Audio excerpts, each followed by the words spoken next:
આજે આપણે ઔદ્યોગિક તાલીમ સંસ્થા ખાતે ચાલતા ટ્રેડ સોલર ટેકનિશિયન ઇલેક્ટ્રિકલના lesson cable or wire estimation and requirement and special tools requirement during the installation and different material handling equipment required during the installation વિશે તાલીમસર માર્ગદર્શન મેળવીશું.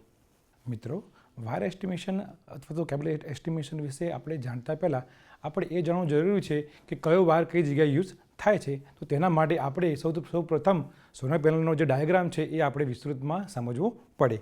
તો સૌથી પહેલાં આપણે આ જે ડાયાગ્રામ છે એ સોલર પેનલની એરે છે. સપોઝ કે 25 કે 10 વોટનો કિલોવોટનો જે પાવર પ્લાન્ટ છે અને એમાં 10 કે 15 કે અથવા તો ગમે તેટલી જે સોલર પેનલ છે એને સિરીઝમાં કે પેરેલલમાં જે કનેક્ટ કરવાની છે, તો સૌથી પહેલાં એ સોલર પેનલને અંદર ઇન્ટરકનેક્ટ કરવી પડે. તો સોલર પેનલમાંથી જે પાવર ઉત્પન્ન થાય છે તે સૌથી પહેલાં જે ડીસી બોક્સ આપણે એને ડીસી આઇસોલેટર પણ કહીએ છીએ અથવા તો એને ડિસ્ટ્રીબ્યુશન બોર્ડ પણ આપણે કહીએ છીએ. તો આ છે આઇસોલેટર અથવા તો ડીસી ડિસ્ટ્રીબ્યુશન બોર્ડ. તો સૌથી પહેલાં આ સોલર પેનલની જે એરે છે ત્યાં સુધી ડીસી બોક્સ સુધી જે વાયર યુઝ થાય છે એ જનરલી ડીસી કેબલ યુઝ થાય છે. એના પછી આપણે વાત કરીએ તો ડીસી આઇસોલેટરથી લઈને અને એસી ટુ ડીસી કન્વર્ટર. મિત્રો, આપણને ખબર છે કે આ કન્વર્ટરનો ઉપયોગ જે સોલર પેનલ દ્વારા જે ડીસી પાવર ઉત્પન્ન થયો એને એસીમાં કન્વર્ટ કરવા માટે થાય છે. એના પછી આપણે જોઈએ જે આ જે ઇન્વર્ટર છે ત્યાંથી લઈ એસી બોક્સ, ત્યાંથી લઈ કન્ઝ્યુમરનું પેનલ બોર્ડ અને ત્યાંથી લઈ આપણું જે એનર્જી મીટર અને ત્યાંથી જે વાયર યુઝ થાય છે જનરલી એસી કેબલનો યુઝ થાય છે. થર્ડ વસ્તુ, કોઈપણ સિસ્ટમનું જે હાર્ડ એ અર્થિંગ કહેવાય છે. તો સોલર જે સિસ્ટમનું કમ્પ્લીટ અર્થિંગ કરવું પણ જરૂરી છે. તો આપણે એના માટે અર્થિંગ વાયરનો પણ આપણે ઉપયોગ કરીશું. વાયરિંગ મહત્ત્વનું પહેલાં શા માટે જરૂરી છે? તો કરંટ સારી રીતે વહે એટલે તમને આઉટપુટ સારું મળે. ઉપરાંત શોર્ટ સર્કિટ અને આગની શક્યતા ઘટી જાય અને મેન્ટેનન્સ ઓછું પડે. ઉપરાંત સિસ્ટમની આપણું મેઇન જે તાત્પર્ય છે કે જે સોલર સિસ્ટમ છે તે લાંબા સમય સુધી એ મિનિમમ 20 થી 25 વર્ષ સુધી ચાલે. તો તેના માટે વાયરનું પસંદગી કરવી કે કેબલની સાઇઝની પસંદગી કરવી એ સૌથી ઇમ્પોર્ટન્ટ છે.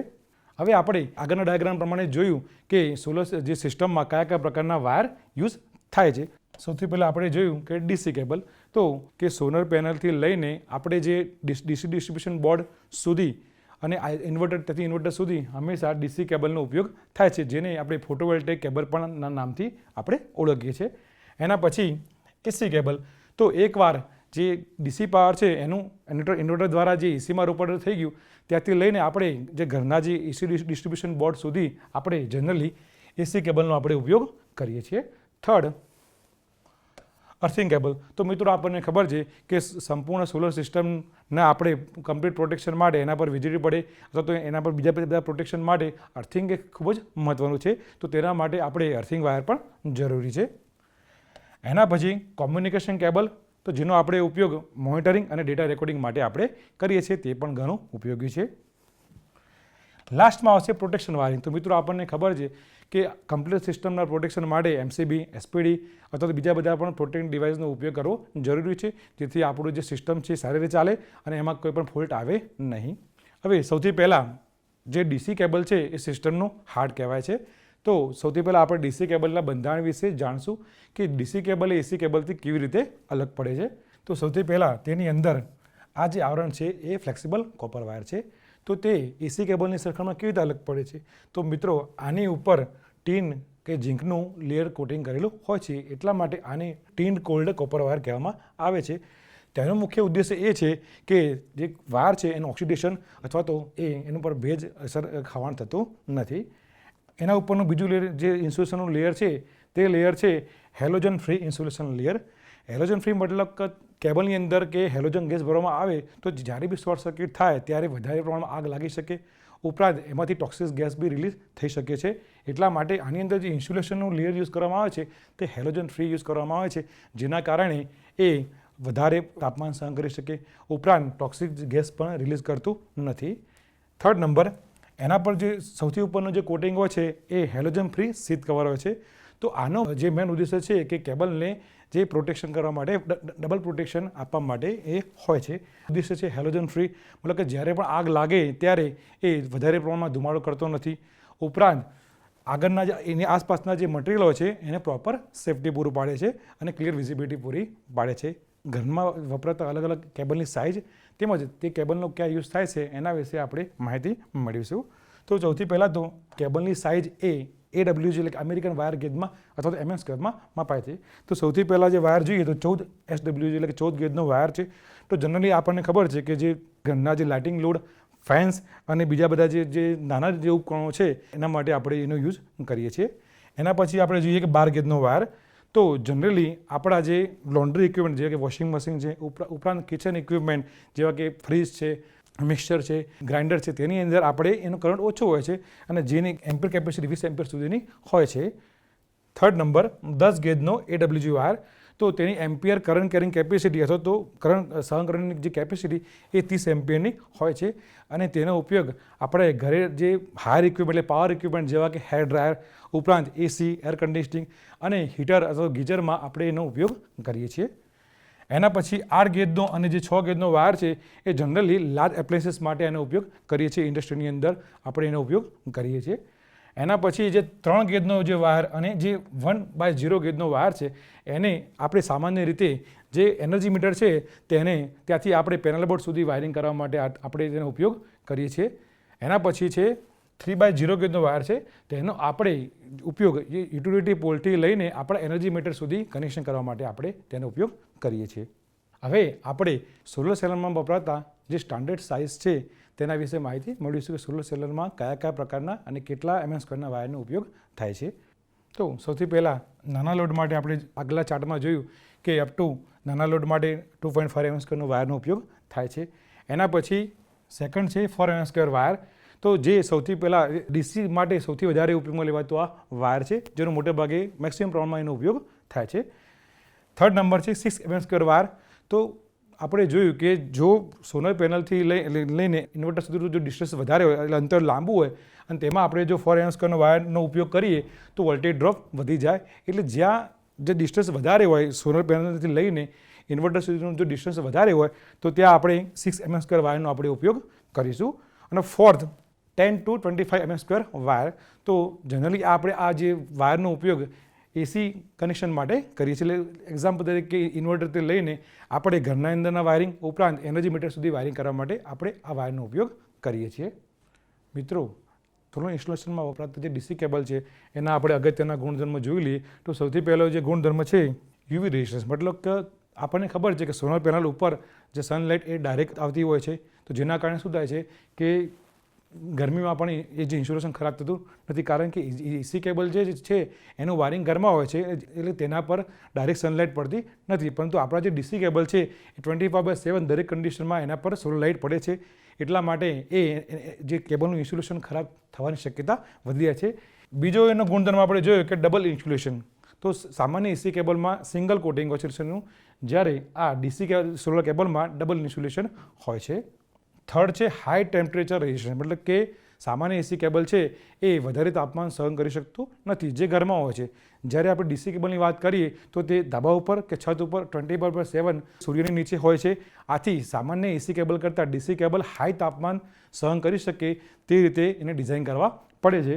તો જોઈએ તો સામાન્ય રીતે જ જે DC કેબલ છે એ વેટ કન્ડિશનની અંદર -40 સુધી તાપમાન સહન કરી શકે છે અને ઉનાળામાં એટલે કે ડ્રાય કન્ડિશનમાં 90 સુધી તાપમાન સહન કરી શકે છે. એટલા માટે કેબલનું આયુષ્ય લાંબુ હોય છે. એનો ચોથો ગુણધર્મ છે ફ્લેક્સિબલ કોપર વાયર. આપણને ખબર છે કે મોટે ભાગે AC અને DC બંને વાયર ફ્લેક્સિબલ વાયર હોય છે પણ જે ફ્લેક્સિબલ વાયર યુઝ કરવાનું મેઇન તાત્પર્ય એ છે કે તેમાંથી હાઈ કરંટ ફ્લો થઈ શકે છે એટલે કે વધારે અંદરથી કરંટ પસાર થઈ શકે છે. તો જે સામાન્ય રીતે જે DC કેબલ છે એ પેનલથી લઈને કમ્બાઇનર બોક્સ ત્યાંથી લઈને ઇન્વર્ટર સુધી એનો ઉપયોગ થાય છે. હવે આજનો જે મોસ્ટ ઇમ્પોર્ટન્ટ જે ટોપિક છે કે વાયરનું એસ્ટિમેશન અથવા તો રિક્વાયરમેન્ટ છે તેનું એસ્ટિમેશન કેવી રીતે કરવું. તો સૌથી પહેલાં વાયરની સાઇઝ નક્કી કરતાં પહેલાં આ જે 3 પેરામીટર્સ છે તેને આપણે ધ્યાનમાં લેવા પડે. તો સૌથી પહેલાં કેબલમાંથી વહેતા કરંટનું મૂલ્ય એટલે કે તમે જે સોલર પેનલ ઇન્સ્ટોલ કરી છે તેમાંથી કેટલો કરંટ પસાર થવાનો છે તેના આધારે કેબલની સાઇઝ નક્કી થાય છે. સેકન્ડ નંબર છે કેબલની લંબાઈ. તો મિત્રો આ ખાસ મહત્વપૂર્ણ ટોપિક છે. લંબાઈ મતલબ કે જે સોલર પેનલથી લઈને જે ઇન્વર્ટર બોક્સ છે DCDB બોક્સ છે એનું ડિસ્ટન્સ જેટલું વધારે હશે એટલો એમાં વોલ્ટેજ ડ્રોપ વધારે થશે અને વોલ્ટેજ ડ્રોપ વધવાથી આપણને પાવરનું રિક્વાયરમેન્ટ કે પ્રોડક્શન જેવું મળે તેવું મળી શકશે નહીં. માટે કેબલની જે લંબાઈ છે એ ખાસ મહત્ત્વની છે. થર્ડ અને મોસ્ટ ઇમ્પોર્ટન્ટ ટોપિક છે કેબલ અથવા તો વાયરમાં થતો વોલ્ટેજ ડ્રોપ. આ પણ ખાસ મહત્ત્વનું છે કે જ્યારે કેબલ ડીસી સોલર પેનલથી લઈને ઇન્વર્ટર સુધી પહોંચે ત્યારે એમાં વોલ્ટેજ ડ્રોપ મિનિમમ આપણે જોવા જઈએ તો ડીસીમાં અપ ટુ 1 to 2% થવું જોઈએ, એનાથી વધારે વોલ્ટેજ ડ્રોપ થવો જોઈએ નહીં. અને એસીમાં અપ ટુ 1 to 3%, 3%થી વધારે વોલ્ટેજ ડ્રોપ થવો જોઈએ નહીં. જો વોલ્ટેજ ડ્રોપ વધી જાય તો સિસ્ટમનું આઉટપુટ ઘટશે, ઇન્વર્ટર ટ્રબલ શૂટિંગ બતાવશે. આથી આ જે મુદ્દો છે એ ખાસ મહત્ત્વનો ધ્યાનમાં લેવો જરૂરી છે. આપણે આગળ જોઈએ એમ ડીસી માટે સામાન્ય રીતે 4 mm² અને 6 mm² મોટે ભાગે વાયરનો ઉપયોગ થાય છે. હવે એસીની વાત કરીએ તો ઇન્વર્ટરથી લઈને આપણે જે એસીડીપી બોક્સ છે ત્યાં સુધી આપણો જે એમ્પીયર રેટિંગના આધારે આપણે આ વાયરનો ઉપયોગ કરીશું. તો જનરલી એ 6 to 25 mm સુધીના વાયરનો આપણે ઉપયોગ કરીએ છીએ. હવે આપણે જે ટોપિક જોયો કે વોલ્ટેજ ડ્રોપ, તો વોલ્ટેજ ડ્રોપ એ ખૂબ જ મહત્ત્વનું પરિબળ છે. કારણ કે તમે જો સોલર પેનલનું અથવા તો વાયરિંગનું ઇન્સ્ટોલેશન કર્યું અને એમાં જો વોલ્ટેજ ડ્રોપ વધારે થશે તો જે સોલર પેનલનું જે પરફોર્મન્સ છે અથવા તો એના જે આઉટપુટ વોલ્ટેજ છે અને પાવર એ આપણે જે જોઈએ એ પ્રમાણે આપી શકશે નહીં અને બીજા બધા ફોલ્ટ થવાની શક્યતા વધેલી છે. આથી આપણે વોલ્ટેજ ડ્રોપ આપણે ખાસ ગણતરીમાં લેવો પડશે. તો આપણે આમાં જોયું એમ કે સોલર વાયરની લંબાઈ જેટલી વધારે હશે એટલો વોલ્ટેજ ડ્રોપ વધારે થશે. એના પછી અલાઉડ લિમિટ આપણે આગળ પણ જોયું કે જનરલી જે ડીસી સાઇડ મતલબ કે સોલર પેનલથી લઈને ઇન્વર્ટર સુધી આપણે જે ડીસી વાયરનો ઉપયોગ કરીએ છીએ તેની અંદર વોલ્ટેજ ડ્રોપ જે અલાઉડ રેટ છે એ 2%થી એટલે કે 2%થી વધારે થવો જોઈએ નહીં. અને એસી સાઇડ જે વોલ્ટેજ ડ્રોપ છે એ 3% એટલે કે 3%થી વધારે થવો જોઈએ નહીં. એના પછી આપણે જોયું કે જો વોલ્ટેજ ડ્રોપ વધારે થાય તો શું થાય. જો વોલ્ટેજ ડ્રોપ જો વધી જાય તો સિસ્ટમનું આઉટપુટ ઘટે. એના ઉપરાંત ઇન્વર્ટર એ ટ્રબલ શૂટ બતાવે. થર્ડ, વાયર ગરમ થાય. એટલા માટે આપણે ડીસી વાયર ડીસી કેબલના એસ્ટિમેશન માટે કર્યા પછી વોલ્ટેજ ડ્રોપ ખૂબ જ મહત્ત્વનો છે કે ઇન્સ્ટોલેશન કર્યા પછી વોલ્ટેજ ડ્રોપ એ આજે નિર્ધારિત જે મર્યાદા છે ત્યાંથી વધારે થવું જોઈએ નહીં. હવે ખાસ મહત્ત્વનું છે કે આ વોલ્ટેજ ડ્રોપ કેવી રીતે ગણવો. તો એની જે ફોર્મ્યુલા છે કે 2 × L × કરંટ I × રેઝિસ્ટન્સ. તો આપણે જોઈ લઈએ કે L ફોર સોલર પેનલથી ઇન્વર્ટરની વાયરની લંબાઈ, I ફોર કરંટનું રેટિંગ એટલે કે જનરલી મોટે ભાગે IMP એટલે કે કરંટ એટ મેક્સિમમ વોલ્ટેજ કે જે સોલર પેનલની જે ડેટા શીટ હોય અથવા તો જે સોલર પેનલની જે હોય છે મેન્યુઅલ એમાં લખેલું હોય છે કે આ જે સોલર પેનલ છે એનો મેક્સિમમ કરંટ આટલો છે, વોલ્ટેજ ડ્રોપ આટલો છે. આ બધું એની ડેટા શીટમાં હોય છે. તો આપણે એ ડેટા શીટમાંથી જે કરંટનું મૂલ્ય લેવાનું છે તે અહીંયા મૂકવાનું છે. એના પછી છે R એટલે કે રેઝિસ્ટન્સ પર મીટર. તો અવરોધ પણ માપવો જરૂરી છે. તમને એમ થાય કે અવરોધ ક્યાંથી મળે, તો જનરલી આપણે જે પણ વાયર કે કેબલ આપણે જે યુઝ કર્યો હોય તો એની જે મેન્યુઅલ ડેટા શીટમાંથી એનો રેઝિસ્ટન્સ પર મીટર આપેલો હોય છે. તો તે આપણે અહીંયા સૂત્રમાં મૂકવાનું છે. હવે આપણે એક એક્ઝામ્પલ લઈએ. તો સામાન્ય રીતે જે ડીસી કેબલ છે એ 4 mm² ડીસી કેબલ છે અને ટોટલ ડિસ્ટન્સ છે એ 30 મીટર છે. વાયર છે 4 mm² અને આપણે જો ગણતરી કરીએ તો વોલ્ટેજ ડ્રોપ છે એ 2.8 થાય છે. તો આપણને ખબર છે કે ડીસી સાઇડ મેક્સિમમ 2%થી ઉપર થવું જોઈએ નહીં. જો 2% એટલે એક્ઝામ્પલ જોઈએ તો વોલ્ટેજ ડ્રોપ થયો આશરે 3%. તો જો પેનલ બોર્ડનું જે આઉટપુટ 1000 વોટનું હોય તો તમને કેટલા આઉટપુટ મળે? 970 વોટ જ મળે છે. 30 વોટનો પાવર લોસ થાય છે. તો આપણે સારી રીતે સમજી શકીએ કે જેટલો ટકા વોલ્ટેજ ડ્રોપ વધારે હશે એટલો તમને આઉટપુટ ટકા ઓછા મળશે. એના પછી એ આપણે જોવા જઈએ તો આ તો પણ જો એન્યુઅલી આપણે જો આ પાવર લોસ જોવા જઈએ તો ઘણો યુઝ બની જાય અને આપણને આપણા જે સોલર પેનલ છે એ પ્રમાણે પરફોર્મન્સ મળી શકે નહીં અને આપણને વસ્તુ જે છે સિસ્ટમ ખર્ચાળ પડે. હવે કેબલ એસ્ટિમેશન એટલે શું? તો કેબલ એસ્ટિમેશન મતલબ કે કેટલા લંબાઈનો વાયર જોઈએ છે. એના પછી વાયરને ક્યાંથી ક્યાં સુધી લઈ જવાનું છે. એના પછી પેનલની લંબાઈ કેટલી છે, ટોટલ વેસ્ટ કેટલો છે અને આ બધું નક્કી કરવું એટલે કે એસ્ટિમેશન. તો આપણે સારી રીતે સમજી ગયા. તો આ જે છે કેબલ એસ્ટિમેશનના અલગ અલગ સ્ટેપ છે. હવે આપણે step by step cable estimation વિશે આપણે જાણીશું. સૌથી પહેલાં આપણે એ સાઇડની વિઝિટ કરી જઈએ. મતલબ એ સાઇડ કઈ જગ્યાએ છે, એનું જે રૂફ છે કે છત છે એનું સ્ટ્રક્ચર કઈ રીતે છે, સોલર પેનલને કઈ જગ્યાએ લગાડવાની છે તે આપણે સૌથી પહેલાં સાઇડની વિઝિટ કરવી પડે અને આપણે તેના આધારે અંદાજો લગાવવો પડે. એના પછી છે પેનલ બોર્ડનો લેઆઉટ. તો આ વસ્તુ ખાસ મહત્ત્વની છે. મતલબ કે જે પેનલ બોર્ડનું જે મેજરમેન્ટ છે કે લંબાઈ અને પહોળાઈ કેટલી છે તેના આધારે નક્કી થાય છે કે વાયર કેટલો યુઝ થશે. તો પેનલ બોર્ડનું મેજરમેન્ટ એટલે કે લેઆઉટ પણ આપણે જાણવું જરૂરી છે. એના પછી નંબર ઓફ સ્ટ્રિંગ. એટલે આપણે એક્ઝામ્પલ લીધું કે સપોઝ 25 સોલર પેનલ છે તો 12 તમારે બે સિરીઝમાં કનેક્શન કરવું છે, એટલે કે 1 થી લઈને 12 સુધી એક સ્ટ્રિંગ અને પછી 13 થી લઈને 25 સુધી બે સ્ટ્રિંગ. તો આપણે એ પણ જોવું પડે કે કેટલી સ્ટ્રિંગ બનશે, એનું કનેક્શન સિરીઝમાં થશે કે પેરેલલમાં થશે, એના આધારે વાયરની સાઇઝ નક્કી કરી શકાય. 4th નંબર છે ડીસી અને એસી કેબલની રૂટ. હા, આ ખાસ વસ્તુ મહત્વની છે કે છતનો આપણો લેઆઉટ દોર્યા પછી કઈ જગ્યાએ આપણે સોલર પેનલ ઇન્સ્ટોલ કરવાની છે, ત્યાંથી લઈને આપણે જે એસીડીબી બોક્સ છે એટલે કે કયા રૂટમાં તે લઈ જવાનો છે અને એસીડીબી બોક્સ ક્યાં લગાડવાનું છે એ આપણે લંબાઈ માપવી પડે મેજર ટેપથી. તો આપણને આઈડિયા આવે આ રૂટથી આટલો વાયર જશે અને એની આપણે લેન્થ માપવી પડે. એના પછી દરેક રૂટનું અંતર માપી લેવાનું. મેજર ટેપ વડે આપણે અંતર માપી લઈશું કે સોલર પેનલનો જે એન્ડ પોઈન્ટ છે ત્યાંથી લઈને આપણે જે ઇન્વર્ટર સુધી એસીડીબી બોક્સ સુધી જે વાયર જાય છે એની લંબાઈ માપવી પડે કે સોલર પેનલથી લઈને ઇન્વર્ટરનું અંતર કેટલું છે એ આપણે, એટલે બે રૂટ છે, સપોઝ સ્ટ્રિંગ 1 છે, સ્ટ્રિંગ 2 છે અને આપણે એને અલગ અલગ રૂટથી લઈ જવી છે તો તે પણ આપણે રૂટની લંબાઈ માપવી પડે. 6th number earthing cable. આપણે જોઈએ એમ કે અર્થિંગ એ મોસ્ટ ઇમ્પોર્ટન્ટ વસ્તુ છે આપણું જે સોલર પેનલનું જે સ્ટ્રક્ચર છે એના પ્રોટેક્શન માટે, ઉપરાંત આપણું ઇન્વર્ટર છે એના પ્રોટેક્શન માટે, ઉપરાંત આપણું જે એસીડીબી બોક્સ છે તેના પ્રોટેક્શન માટે અર્થિંગ પણ ખૂબ જ મહત્વનું છે. અને આપણે અર્થિંગમાં કેટલો વાર યુઝ કરીશું તેનું પણ આપણે એસ્ટિમેશન કરવું પડે. જો વધારે વાર જો યુઝ કરીએ અથવા તો વધારે વાર મંગાવી લઈએ તો શું થાય, એક્સ્ટ્રા વાર વધે અને જે કન્ઝ્યુમર છે કે જેને તે નાખવાનું છે તેને સિસ્ટમ ખર્ચાળ પડે. એટલે આ વસ્તુ દરેક વાર માટે લાગુ પડે છે કે જે ડીસી કેબલ છે, એસી કેબલ છે કે સોલાર કેબલ છે એ આપણે જો એનું પ્રોપરલી આપણે એસ્ટિમેશન ગણતરી ના કરી હોય, લંબાઈ ના માપી હોય અને જો મંગાવી લઈએ તો શું થાય, પાછળથી કેબલ ઘટે અથવા તો વધે. જો ઘટે તો તમારે શું કરવું પડે, વચ્ચે જોઈન્ટ્સ આવે એટલે વોલ્ટેજ વધી જાય અને શું થાય, સિસ્ટમમાં ફોલ્ટ ક્રિએટ થાય. અને જો વાયર વધે તો શું થાય, જે બી કન્ઝ્યુમર છે એને નુકસાન થાય. તો આ વસ્તુ આપણે ખાસ ધ્યાનમાં લેવું જોઈએ. હવે આપણે આ ડીસી કેબલનો એસ્ટિમેશનનું આપણે આ એક્ઝામ્પલ જોઈ લઈએ. તો આપણે સપોઝ 10 કિલોવોટને સોલર પ્લાન્ટ આપણે છત પર કે ધાબા ઉપર આપણે નાખવાનો છે અને તેની અંદર ટોટલ 25 એટલે કે 25 સોલર પેનલનો ઉપયોગ કરીએ છીએ અને તેનું રેટિંગ 450 વોટ્સ છે. તો આપણે અહીંયા ટોટલ સપોઝ બે સ્ટ્રિંગ બને છે તો સૌથી પહેલાં આપણે ખબર છે કે દરેક સ્ટ્રિંગ છે, સપોઝ 12 સ્ટ્રિંગ છે તો પહેલાં એનું સિરીઝમાં કે પેરેલલમાં કનેક્શન કરવું જોઈએ. સપોઝ આપણે બે સ્ટ્રિંગ કરીએ છીએ કે એક સ્ટ્રિંગ બનાવીએ છીએ તો પહેલાં પેનલ ટુ પેનલ ડિસ્ટન્સ જોવું પડે. તો એક પેનલથી બીજી પેનલમાં સિરીઝ કનેક્શન કરવા માટે આશરે વાયર યુઝ થાય છે તો એને શું કહેવાય, એને પેનલ ટુ પેનલ ગેપ કહેવાય છે.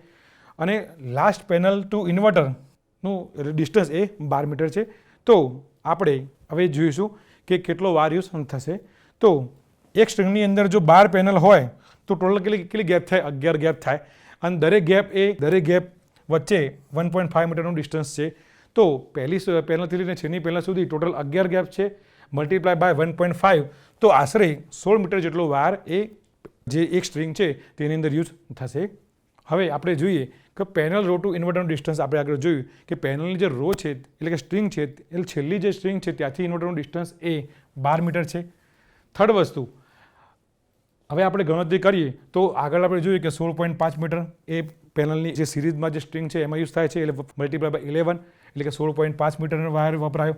એના પછી ઇન્વર્ટર જે છેલ્લી જે રો છે ત્યાંથી લઈને ઇન્વર્ટરનું જે ડિસ્ટન્સ એ 12 મીટર છે એટલે આપણે જો એનો સરવાળો કરીએ તો આશરે 28.5 એ મીટરનો વાયરની ગણતરી થાય. હવે આપણે પહેલાં જોયું એમ કે જે વાયર છે એટલે આપણે જે ગણતરી કરી એની અંદર 10 થી 15% વેસ્ટેડ મટીરિયલ એડ કરવું જરૂરી છે. કારણ કે આપણને ખબર નથી cut to cut wire use કરાય નહીં. જો આપણે કટ ટુ કટ આ પ્રમાણે જો ગણતરી કરીને જો વાયર મંગાવીએ તો વાયર ખૂટી જાય. એટલે આપણે 10 થી 15% વેસ્ટેજ એડ કરવું પડે. તો એ એડ કરીએ તો આપણે જે 28.5 હતો એમાં આપણે જો 10% ઉમેરીએ તો 2.8 થાય. એટલે આશરે 31.3 કેબલ પર સ્ટ્રિંગ એ વાયરનો યુઝ થઈ શકે છે. હવે આપણે ટોટલ નંબર ઓફ સ્ટ્રિંગ 2 છે.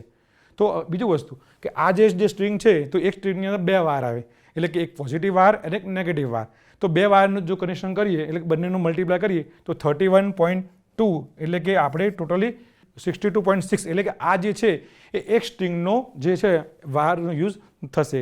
તો આપણે ગણતરી કરીએ એમ કે એક સ્ટ્રિંગ માટે એટલે કે એક સ્ટ્રિંગના પોઝિટિવ વાયર અને નેગેટિવ વાયર અને એને આપણે ઇન્વર્ટર સુધી પહોંચાડવા માટે જેમ ગણતરી કરી એમ તો આજે આટલો વાયરની જરૂરિયાત પડે છે. તો આપણને ખબર પડી ગઈ કે કન્ક્લુઝન એવું આવ્યું કે 10 વોટની સોલર સિસ્ટમ માટે લગભગ 60થી 65 મીટરનો વાયર વપરાય, એટલે કે એક સ્ટ્રિંગ માટે. બીજી સ્ટ્રિંગ માટે પણ આપણે આ જ રીતે ગણતરી કરવાની છે. અને જો સેમ વસ્તુ હોય તો આના મલ્ટીપ્લાય બાય 2 કરી, એટલે કે 63 મલ્ટીપ્લાય બાય 2, તો આશરે 120 મીટર જેટલો, કે આશરે 1.5 વાયરની જે કોઇલ છે તેનો આપણે અંદાજો મેળવી શકીએ. તો આ રીતે જે વાયર જે છે એનું મેઝરમેન્ટ કરવું જરૂરી છે. તાલીમાર્થી મિત્રો, આજે આપણે જે ઘરે યુઝ થાય છે કે 3 કિલોવોટની કે 6 કિલોવોટની જે સોલર સિસ્ટમ યુઝ થાય છે, તો એનું આપણે રિયલ એક્ઝામ્પલ લઈએ. તો સપોઝ આપણા ઘરે 3 કિલોવોટની સિસ્ટમ આપણે ઇન્સ્ટોલ કરવાની છે, અને દરેક જે નંબર ઓફ સોલર પેનલ્સ 6 છે, એટલે 100 સોલર પેનલ્સ છે, અને દરેકનું રેટિંગ એ 500 વોટ છે. મતલબ કે એક સોલર પેનલ એ 500 વોટની છે, તો 500 મલ્ટીપ્લાય બાય 6 કરીએ તો 3000 વોટ, એટલે કે 3 કિલોવોટ થઈ જાય. તો આપણે એનું કનેક્શન કેવી રીતે કરશું? તો સૌથી પહેલાં 1 સોલર પેનલ, 2 સોલર પેનલ. મિત્રો, આપણને ખબર છે કે સોલર પેનલ એ મોટે ભાગે ડીસી વોલ્ટેજ ઉત્પન્ન કરે છે, એટલે કે એના બે ટર્મિનલ છે, એક પોઝિટિવ ટર્મિનલ, એક નેગેટિવ ટર્મિનલ. આ સોલર પેનલ 1ના ટર્મિનલ છે. સેકન્ડ પેનલનો positive terminal, negative terminal. Third પેનલનો positive terminal, negative terminal. Fourth પેનલનો પોઝિટિવ, નેગેટિવ. ફિફ્થ પેનલનો પોઝિટિવ, નેગેટિવ. એન્ડ સિક્સ પેનલનો પોઝિટિવ અને નેગેટિવ. મતલબ કે આ બાજુ એ સોલર પેનલનો પોઝિટિવ છેડો નીકળશે, આ બાજુ સોલર પેનલનો નેગેટિવ છેડો નીકળશે. તો આપણે જોઈએ તો જનરલી આ જે કનેક્શન કરવા માટે, સિરીઝમાં કરવા માટે જનરલી કે વાયર છે એ આશરે 1 મીટર યુઝ થાય છે. તો એવા નંબર ઓફ કેટલા? 1, 2, એટલે કે ફર્સ્ટ સોલર પેનલના નેગેટિવ જોડે સેકન્ડનો પોઝિટિવ માટે 1 મીટર વાયર યુઝ થાય છે, સેકન્ડના પોઝિટિવ જોડે થર્ડનો નેગેટિવ. એમ આપણે જોઈએ તો આશરે 1, 2, 3, 4, 5, એટલે નંબર ઓફ જે ગેપ છે, એટલે કે 5 મીટર વાયરની આપણે અંદર ઇન્ટરનલી કનેક્ટ કરવા માટે, સિરીઝમાં કનેક્ટ કરવા માટે આપણે 5 મીટર વાયરની જરૂર પડે. હવે સોલર પેનલથી જે ઇન્વર્ટર છે નું ડિસ્ટન્સ સમજી લો કે આશરે 10 મીટર છે. આશરે ડિસ્ટન્સ 10 મીટર છે. તો આપણે વાયરની ગણતરી કરીએ તો સોલર પેનલને ઇન્ટરનલી કનેક્ટ કરવા માટે કેટલા વાયરની જરૂર પડે? 1, 2, 3, 4, એટલે કે આશરે 5 મીટરની વાયરની જરૂર પડશે. તો ઇન્ટરનલી કનેક્ટ કરવા માટે 5 મીટરની વાયર જરૂર પડશે. ઉપરાંત સોલર પેનલથી જે ઇન્વર્ટરનું ડિસ્ટન્સ સપોઝ 12 મીટર છે, તો બીજા 12 મીટરની જરૂર પડશે. હવે મિત્રો, આપણને ખબર છે કે પોઝિટિવ અને નેગેટિવ બંને વાયરને આપણે ઇન્વર્ટર સુધી પહોંચાડવાના છે. તો આપણે જો સિંગલ એક પોઝિટિવ વાયરની જો ગણતરી કરીએ તો 12 મીટર પોઝિટિવ વાયર, એટલે કે સોલર પેનલથી લઈને ઇન્વર્ટર સુધીનો 12 મીટર વાયર. ઇન્ટરનલી કનેક્ટ કરવા માટેનો વાયર જોઈએ તો 5 મીટર. અને નેગેટિવ સોલર પેનલ એટલે નેગેટિવના છેડાથી આ ડિસ્ટન્સ પણ સપોઝ 12 મીટર જ છે. તો કુલ વાયર કેટલો જોશે? તો 5 મીટરની ઇન્ટરનલી કનેક્ટ કરવા માટે વાયર જોશે. ઉપરાંત પોઝિટિવ અને નેગેટિવ બંને વાયર કનેક્ટ કરવા માટે જરૂર પડશે. તો 12 + 12, એટલે કે 24, અને ઇન્ટરનલી કનેક્ટ કરવા માટે વાયરની જરૂર પડશે 5 મીટર. તો 24 + 5 = 29, એટલે કે આશરે 29 મીટરની વાયરની જરૂર પડશે. હવે આપણે એમાં 10થી 15% જો વેસ્ટેજ ઉમેરી લઈએ તો 29ના મલ્ટીપ્લાય પ્લસ 10% વેસ્ટેજ, તો 29 + 3, એટલે કે આશરે 32 મીટર ડીસી વાયરની જરૂર પડે છે. તો આ તો આપણે એક્ઝામ્પલ 3 મીટરનું લીધું. એવી રીતે જેટલા પણ સપોઝ 6 કિલોવોટ કે 10 કિલોવોટનો જે બી જે આપણે એક્ઝામ્પલ લઈએ તો તેમાં આ રીતે આપણે વાયરની પેનલ ટુ પેનલ કેવી રીતે કનેક્ટ કરવાના છે, અને દરેક પેનલ ટુ ઇન્વર્ટરને કેવી રીતે કનેક્ટ કરવાના છે તે મીટર આપણે, તે જે ડિસ્ટન્સ છે આપણે મેજર ટેપ વડે માપવું પડે. તેના આધારે આપણે જે ડિસ્ટન્સ આવ્યું એમાં 10થી 15% વેસ્ટ ઉમેરી અને આપણે આશરે જે ડીસી પેનલ માટે જે ડીસી વાયરિંગની જરૂરિયાત છે એનું આપણે ચોક્કસ એસ્ટિમેશન કાઢી શકીએ છીએ. હવે આપણે સોલર સિસ્ટમમાં વપરાતા એસી કેબલ વિશે માહિતી મેળવીશું. તો આપણને ખબર છે કે જનરલી ઇન્વર્ટરથી લઈને એસી ડિસ્ટ્રિબ્યુશન બોર્ડથી લઈને આપણા ઘરની અંદર જે વાયરિંગો છે તેમાં જનરલી એસી કેબલ યુઝ થાય છે. પણ આપણે ઘરે વાયરિંગ તો પહેલાં જે કરેલું હોય છે, તો આપણે જે એસી જે કેબલ છે એ જનરલી એસી ડિસ્ટ્રિબ્યુશન બોર્ડ, એટલે કે ઇન્વર્ટરથી લઈને એસી ડિસ્ટ્રિબ્યુશન બોર્ડ અને એસી ડિસ્ટ્રિબ્યુશન લઈને આપણું જે મેઇન જે એમસીબી બોક્સ હોય છે ત્યાં સુધી આપણે વાયર અથવા કેબલનું જોઈન કરવું પડે. તો જે એસી કેબલ છે એ આપણે જોઈ લીધું. હવે એના ફાયદા જોવાના કે એસી કેબલના કયા કયા ફાયદા છે. તો જનરલી એસી કેબલનો પહેલો ફીચર છે હાઈ કરંટ કેરિંગ કેપેસિટી. આપણે ડીસીમાં પણ જોયું કે જનરલી બંનેમાં ફ્લેક્સિબલ વાયર યુઝ થાય છે. એટલે ફ્લેક્સિબલ વાયર એ સામાન્ય વાયર કરતાં વધારે એટલે કે ઉચ્ચ મૂલ્યનો કરંટ એમાંથી પસાર થવા દે છે. સેકન્ડ છે સ્ટ્રોંગ ઇન્સ્યુલેશન. તો જનરલી એસી વાયરની ઉપર XLP અથવા તો બીજા પીવીસી અથવા તો સારી ક્વોલિટીના ઇન્સ્યુલેટેડ મટીરિયલનું કોટિંગ કરેલું હોય છે. થર્ડ છે હીટ રેઝિસ્ટિંગ, મતલબ કે જ્યારે વાયરમાંથી જ્યારે કરંટ ફ્લો થાય ત્યારે શું થાય છે, વાયર ગરમ થાય છે, તો એ હાઈ ટેમ્પરેચરે એ જે કેબલ છે એ સહન કરી શકે છે. અને ઉપરાંત ચોથો છે મલ્ટી કોર કેબલ, મતલબ કે જનરલી આપણે જોવા જઈએ તો જે ડીસી કેબલ છે એ સિંગલ કોરના હોય છે કે 4 mm², 6 mm², પરંતુ જે એસી કેબલ છે એ જનરલી આપણે મલ્ટી કોરના એટલે કે 2 કોર, 3 કોર, 5 કોર અને 4 કોર એટલે મલ્ટિપલ કોરના આપણે યુઝ કરી શકીએ છીએ. તો જનરલી જોવા જઈએ તો કન્ઝ્યુમર એટલે કે સિંગલ ફેઝનો યુઝ કરતો હોય, સિંગલ ફેઝ કન્ઝ્યુમર હોય તો જનરલી સોલાર સિસ્ટમ માટે 2 કોર કે 3 કોરનો કેબલનો યુઝ થાય છે.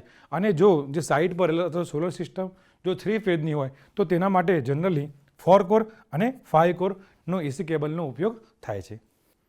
હવે આપણે થર્ડ અને મોસ્ટ ઇમ્પોર્ટન્ટ જે વાયર છે એ એસી કેબલ એટલે કે અર્થિંગ કેબલનો આપણે ઉપયોગ કરીશું.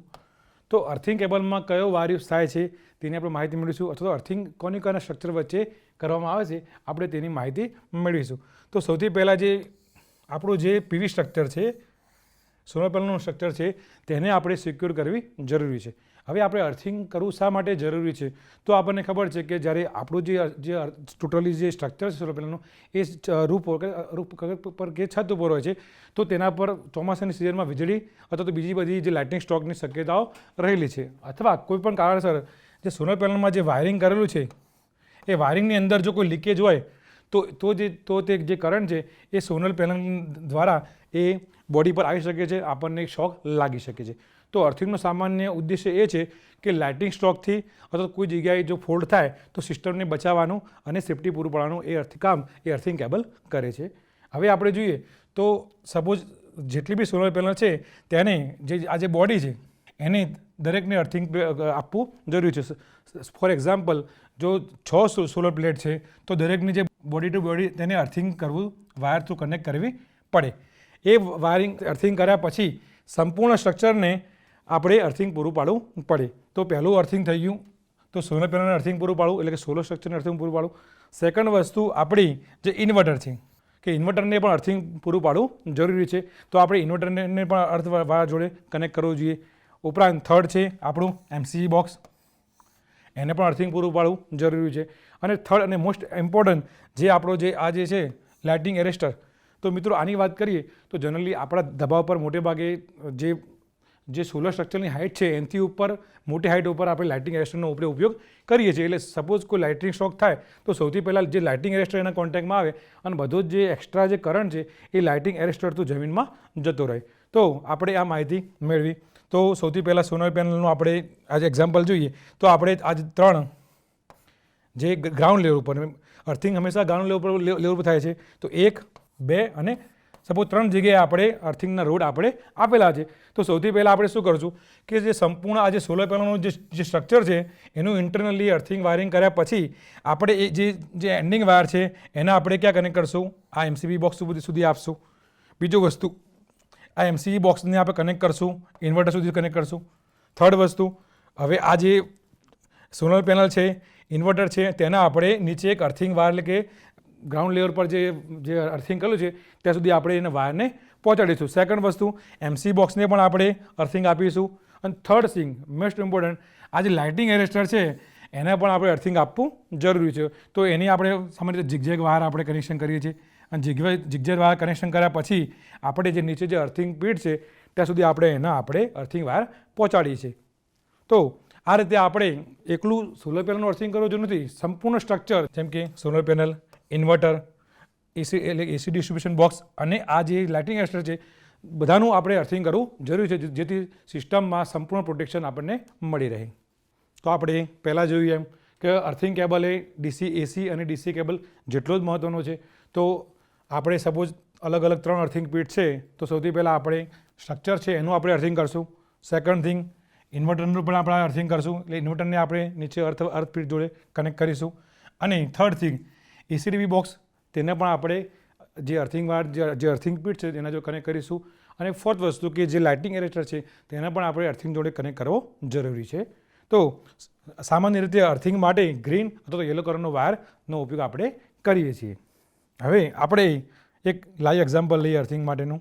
તો ફોર એક્ઝામ્પલ, જે આપણું જે સ્ટ્રક્ચરથી જે નીચે જે ગ્રાઉન્ડ ફ્લોર પર જે આપણે જે અર્થિંગ પીટ કરી છે કે ખાડો ખોદી અને આપણે જે અંદર જે રોડ નાખીને અર્થિંગ કરેલું છે, તો સોલર સ્ટ્રક્ચરથી અર્થિંગ પીટનું ડિસ્ટન્સ 12 મીટર છે.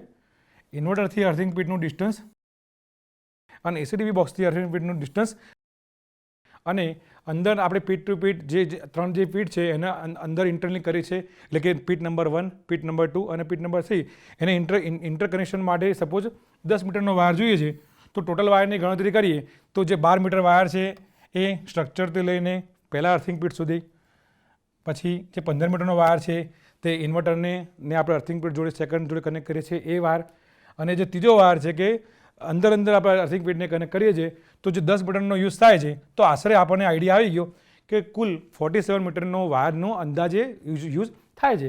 હવે આપણને ખબર છે કે એક્ઝેક્ટલી આ જે માપ છે તે લઈ શકાય નહીં, તો આપણે શું કરવું પડે કે નિયમ પ્રમાણે એમાં 10% વેસ્ટેજ મટીરિયલ ઉમેરવું પડે.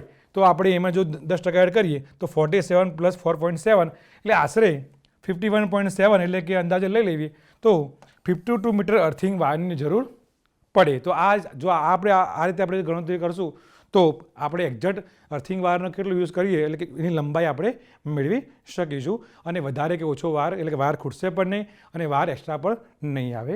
હવે જોઈએ કે અર્થિંગ માટે મોસ્ટલી કઈ સાઇઝનો વાયરનો ઉપયોગ કરવો જોઈએ. તો મોસ્ટલી અર્થિંગ માટે આપણે 6 mm² કે 10 mm² ફ્લેક્સિબલ કોપર વાયરનો આપણે ઉપયોગ કરીએ છીએ. ઘણી જગ્યાએ જે એલ્યુમિનિયમ કે જે કોપરની જે હોય છે એને વેલ્ડિંગ કરીને પણ અર્થિંગ કરેલું હોય છે, પણ જનરલી આપણે ફ્લેક્સિબલ વાયરનો આપણે યુઝ કરીએ છીએ.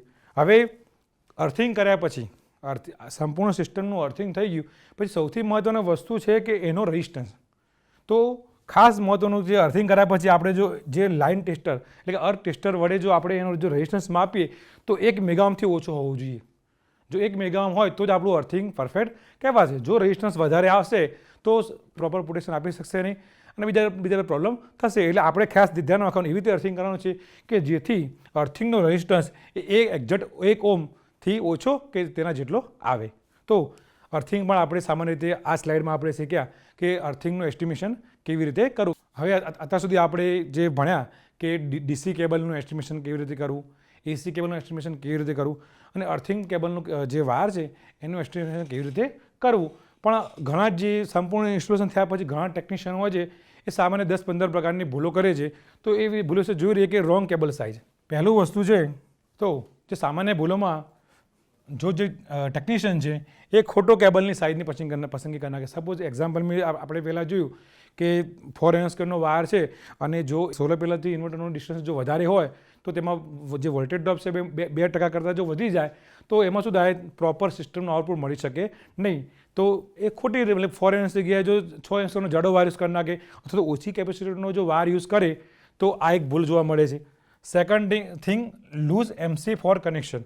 તો આ મિત્રો આપણને ખબર છે કે સોલર પેનલના એક પોઝિટિવ વાયરને બીજાના નેગેટિવ વાયર જોડે કનેક્ટ કરવા માટે જનરલી આપણે જે ઘરે વાયરિંગ કરીએ છીએ કે જે જોઈન્ટ સ્ટેટ જોઈન્ટ બનાવે છે અને ટેપ મારે છે એ રીતે વાયરિંગ કરવામાં આવતું નથી. જનરલી આપણે સોલર પેનલને ઇન્ટરનલી સિરીઝમાં કે પેનલમાં કનેક્ટ કરવા માટે આપણે જનરલી MC4 કનેક્ટરનો યુઝ કરીએ છીએ.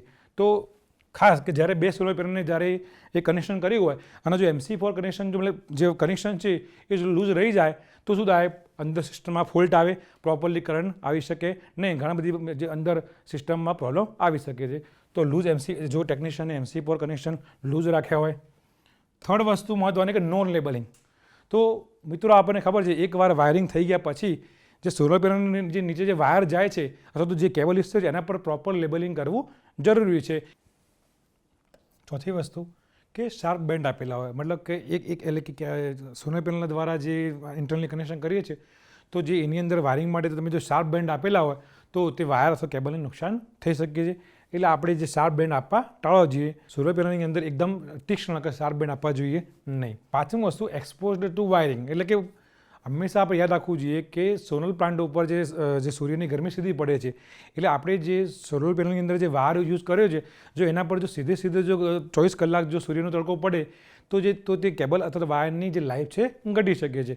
એટલા માટે આપણે ધ્યાન રાખવું જોઈએ કે હંમેશા વાયર એ વધુ પડતો જે સનલાઇટને એક્સપોઝ થવો જોઈએ નહીં. હંમેશા સોલર પેનલની નીચેથી થઈને વાયર પ્રોપરલી લેવો જોઈએ.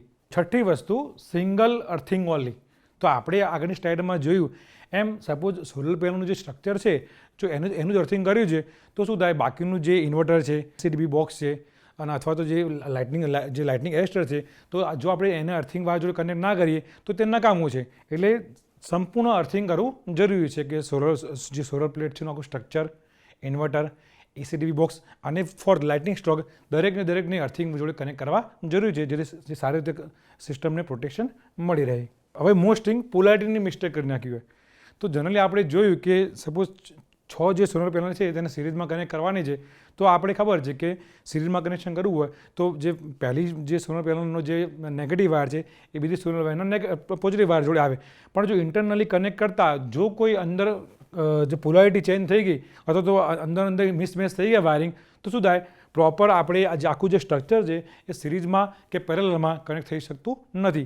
એટલે જ્યારે સોલર પેનલની આપણે જે ઇન્ટરનલ કનેક્શન કરીએ સિરીઝમાં કે પેરેલલમાં, ત્યારે આપણે એની પોલારિટી ખાસ ચેક કરવી મહત્ત્વની છે. રોંગ AC કેબલ, એટલે કે સપોઝ કે આપણે જે સોલર સિસ્ટમનું જે આઉટપુટ છે સપોઝ 15 એમ્પિયર કે 20 એમ્પિયર છે, તો સપોઝ કે 40 એમ્પિયર રાખીએ, તો સપોઝ આપણે એનાથી ઓછી સાઇઝનો કેબલ યુઝ કર્યો હોય તો શું થાય, તે કેબલ એ કરંટને સહન કરી શકશે નહીં. કેબલ હીટ થાય અને શું થાય, શોર્ટ સર્કિટ થવાની શક્યતા રહેલી છે. એટલે આપણે જે કેબલની જે સાઇઝ છે એ આપણું જે સંપૂર્ણ સિસ્ટમનો જે ટોટલ કરંટ કેટલો છે તેના અનુરૂપ આપણે કેબલની ગણતરી કરવી જોઈએ. હંમેશા જે રિક્વાયરમેન્ટ કરંટ હોય એનાથી થોડો વધારે સાઇઝ રાખવી જોઈએ. બીજું વસ્તુ, ગ્લાસ ટચ વાયરિંગ. તો આપણે જેમ જોયું એમ કે સોલર પેનલનો જે વાયર છે એ સોલરના જે PV સેલ છે, ગ્લાસ છે, એને ટચ થવું જોઈએ નહીં. હંમેશા જે સોલર પેનલનો જે એન્ડ ભાગ છે એને નીચે સાઈડમાંથી વાયરિંગ લેવું જોઈએ. એના પછી છે ઓવર ટાઈટ જીપ ટાઈ. તો આપણને ખબર છે કે સોલર જે DC વાયર છે એને આપણે સોલર પેનલ જોડે બાંધવા માટે આપણે જનરલી કેબલ ટાઈનો ઉપયોગ કરીએ છીએ. તો આપણે કેબલ ટાઈને વધારે પડતી ટાઈટ કરવી જોઈએ નહીં. જો વધારે પડતી ટાઈટ કરે શું થાય છે કે કેબલ વધારે પડતું અંદરથી ખેંચાય છે અને એના કરતાં શું થાય, કેબલમાં નુકસાન થવાની શક્યતા રહેલી છે. એટલે આપણે જેટલી જરૂરી હોય એટલું જ આપણે કેબલ ટાઈને આપણે ટાઈટ કરવી જોઈએ. તો જનરલી આ જે સોલર ટેકનિશિયન દ્વારા આ પ્રકારની જનરલ જે ભૂલો જોવા મળે છે, જે ભૂલો આપણે ટાળવી જોઈએ. હવે સોલર સિસ્ટમ માટે આપણે જોઈ લીધા કે કયા વાયરની જરૂર છે. હવે આપણે જોઈએ કે પ્રોપર ટૂલ્સ. મિત્રો, આપણને ખબર છે કે કોઈ બી સિસ્ટમ માટે અથવા તો વાયરિંગ કરવા માટે યોગ્ય પ્રોપર ટૂલ્સનો ઉપયોગ કરવો જરૂરી છે. તો આવા આપણે જોઈએ કે વાયરિંગ માટે કયા ટૂલ્સ એ એસેન્શિયલ છે અને કયા ટૂલનો આપણે ઉપયોગ કરવો જોઈએ. તો સૌથી પહેલાં જે છે વાયર સ્ટ્રીપર.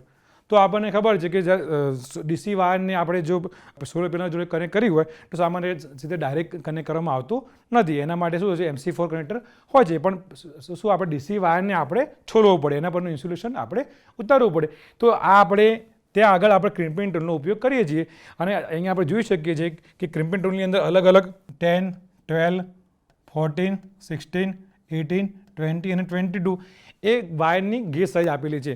તો આપણે જે સાઇઝના વાયરનું ક્રિમ્પિંગ કરવું હોય તે સાઇઝના વાયરને આપણે અહીંયા અંદર ભરાવી, તીથમાં ભરાવી અને આપણે તેનું ઇન્સ્યુલેશન આપણે ઇઝીલી સરળતાથી છોલી શકીએ છીએ. એટલે આપણે સામાન્ય રીતે વાયરને છોલવા માટે આપણે પ્રોપર જે વાયર સ્ટ્રીપરનો આપણે ઉપયોગ કરવો જોઈએ, જેથી આપણી જે મહેનત છે ઓછી થાય. Wire cutter. તો આપણને ખબર છે કે વાયરને કાપવા માટે જનરલી કોમ્બિનેશન પ્લાયર અથવા તો કેબલ કટરનો ઉપયોગ પણ થાય છે. તો સામાન્ય રીતે આ રીતે જે PVDC સોલર કેબલ છે તેને પણ કટિંગ કરવા માટે આ આપણે જરૂરી કેબલ કટર અથવા તો કોમ્બિનેશન પ્લાયરનો ઉપયોગ પણ આપણે કરી શકીએ છીએ. એના પછી મોસ્ટ ઇમ્પોર્ટન્ટ ક્રિમ્પિંગ ટૂલ. હવે આપણને ખબર છે કે જનરલી આપણે જે AC ડિસ્ટ્રીબ્યુશન બોર્ડની અંદર જ્યારે આપણે વાયરને કનેક્ટ કરીએ છીએ કે phase R phase, Y phase, અલગ અલગ કનેક્શન કરીએ છીએ નટ બોલ્ટ દ્વારા, તો વાયરને આપણે સીધો ત્યાં નટ બોલ્ટ ઉપર કનેક્ટ કરતા નથી.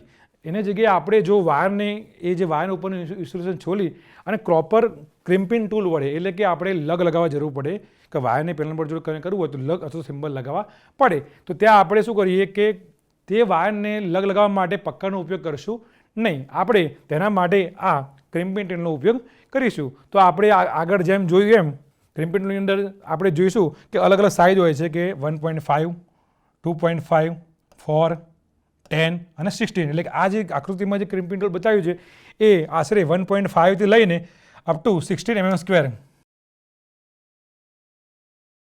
સપોઝ આ છે 1.5 mm² છે, 2.5 અથવા તો 4, 6. એટલે અલગ અલગ અંદર શું હોય છે, દાતા હોય છે, જે વાયરની જે ગેજ પ્રમાણે દાતા હોય છે. તો આપણે જે આપણા વાયરની જે સાઇઝ હોય તે સાઇઝમાં આપણે વાયરને લગ સાથે અંદર ભરાવી અને પ્રોપર આપણે એને ટાઈટ કરવાનું છે. તો વાયર છે એ લગ સાથે પ્રોપર ક્રિમ્પિંગ થઈ જશે અને એ જે કનેક્શન છે એકદમ ટાઈટ કનેક્શન થશે. તો આપણે ધ્યાનમાં રાખવાનું કે વાયર અથવા તો કેબલને લગ સાથે જોઈન કરવા માટે આપણે પકડનો ઉપયોગ કરશું નહીં, આપણે આવા સ્ટાન્ડર્ડ ક્રિમ્પિંગ ટૂલનો આપણે ઉપયોગ કરીશું. Next, long nose plier. તો મિત્રો આપણને ખબર છે કે આ ટૂલનો ઉપયોગ કોઈ સાંકડી જગ્યાએ કોઈ વાયર ફસાઈ ગયો હોય તો સામાન્ય પકડ વડે એ વાયર બહાર આવી શકે નહીં. તો સપોઝ પાઇપ અથવા તો બેન્ડની અંદર બહુ અંદર વાયર હોય અને આપણે એ વાયરને ખેંચવો હોય તો આપણે આ જે લોંગ નોઝ પ્લાયરનો આપણે ઉપયોગ કર્યું. આપણે એને બીજું સામાન્ય નામ આપણે ચાંચું પકડ પણ કહીએ છીએ કે જેની ચાંચ છે લાંબી હોય છે, એટલે વાયર અથવા તો પાઇપની અંદર સુધી જઈ શકે છે અને આપણે વાયર અને કેબલને આ જે લોંગ નોઝ પ્લાયરથી આપણે સરળતાથી બહાર ખેંચી શકીએ છીએ. હવે 5th, સ્ક્રૂ ડ્રાઈવર સેટ.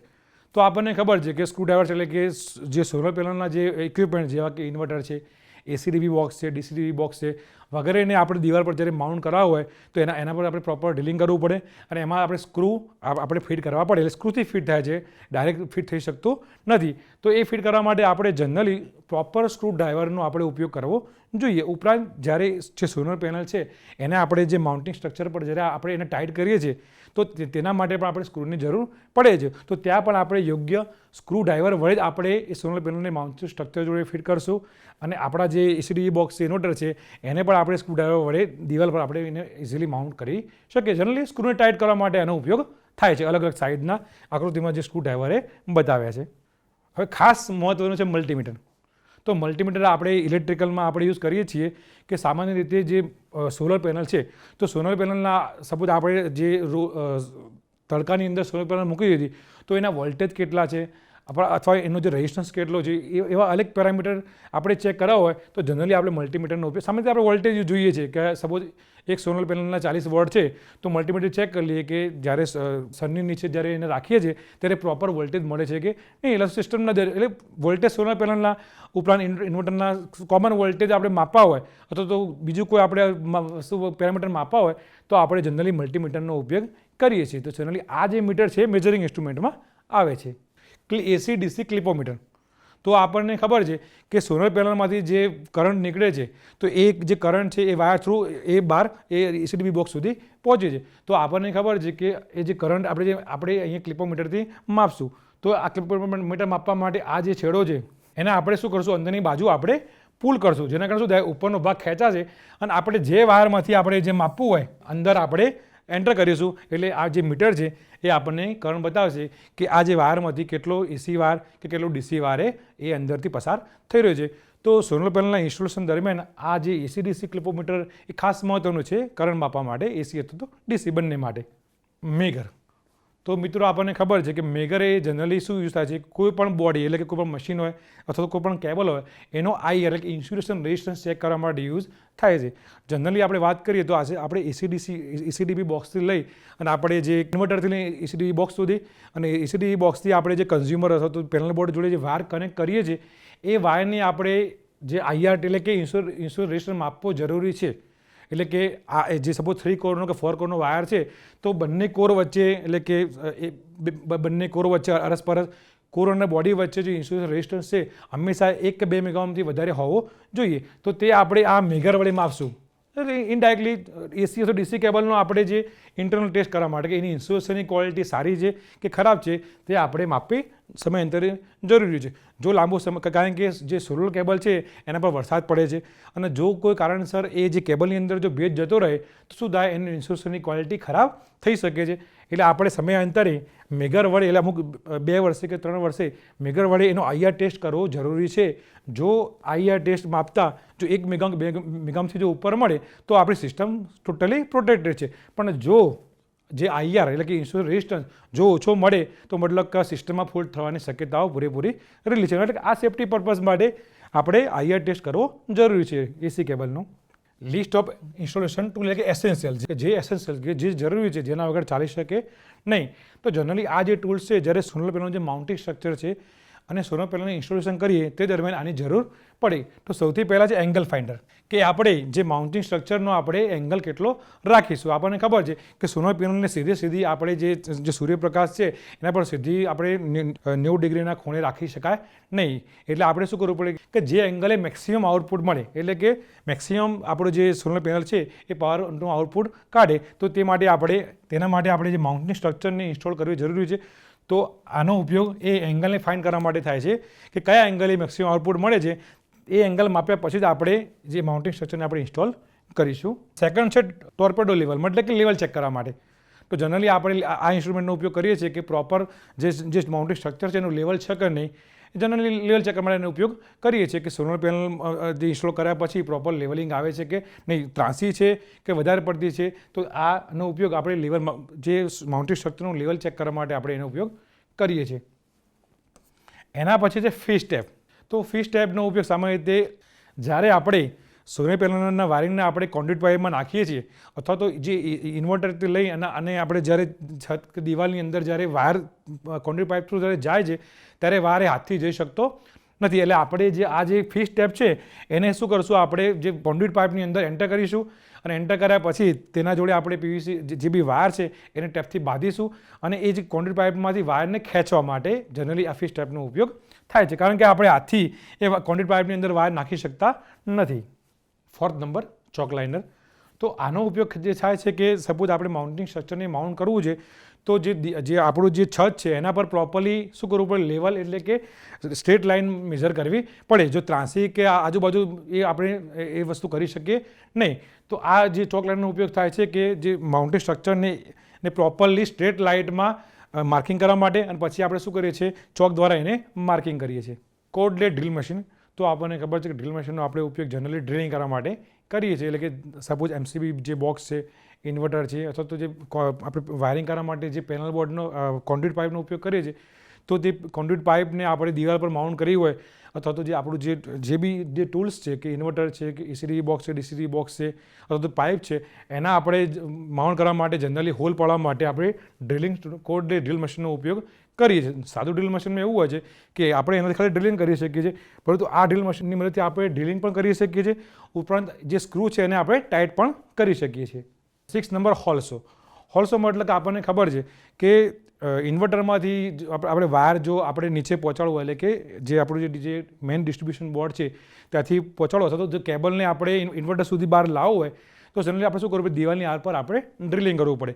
અને જો ડ્રિલિંગ કરવા માટે આપણે જે જૂની મેથડ કે છીણી લઈ અને જો તોડવા સ્ટાર્ટ કરીએ તો પ્રોપરલી જે છે રાઉન્ડ ડ્રિલિંગ થાય નહીં, અથવા તો શું હોય કે કેબલની સાઈડ કરતાં વધારે ડ્રિલિંગ થઈ જાય, તો શું થાય કે એ વસ્તુ ખરાબ દેખાય છે.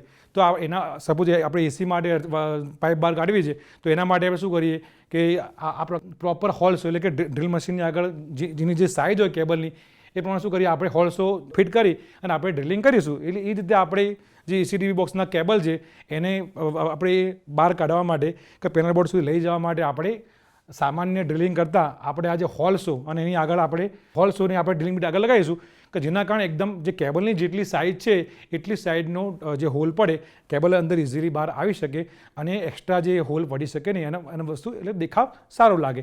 તો એના માટે પ્રોપર આ જે હોલ્સો ટાઈપના આપણે આ જે છે એનો ઉપયોગ કરવો જોઈએ, અને હોલ્સોના આપણે અહીંયા ભરાવીશું અને આ જે છે એ આપણે ડ્રિલ મશીનમાં ભરાવીશું. અલગ અલગ સાઇઝના અહીંયા હોલ્સો બતાવેલ છે, તો એ આપણે જે સાઇઝનો કેબલ લાવવાનો છે એ સાઇઝનો આપણે હોલ્સો અહીંયા આપણે એનું સિલેક્શન કરીશું.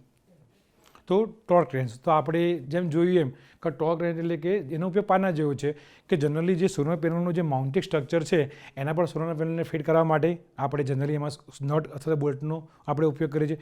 ઉપરાંત જે ECD બોક્સ છે એને આપણે દિવાલ પર માઉન્ટ કરવા માટે, ઉપરાંત ECD બોક્સ પછી DCD બોક્સ અને ઇન્વર્ટર, એમાં આપણે જ્યારે વાયરના કનેક્શન કરીએ છીએ ત્યારે એ વાયરને કનેક્ટ કરવા માટે જનરલી આપણે નટ અને બોલ્ટનો ઉપયોગ કરતા હોઈએ છીએ.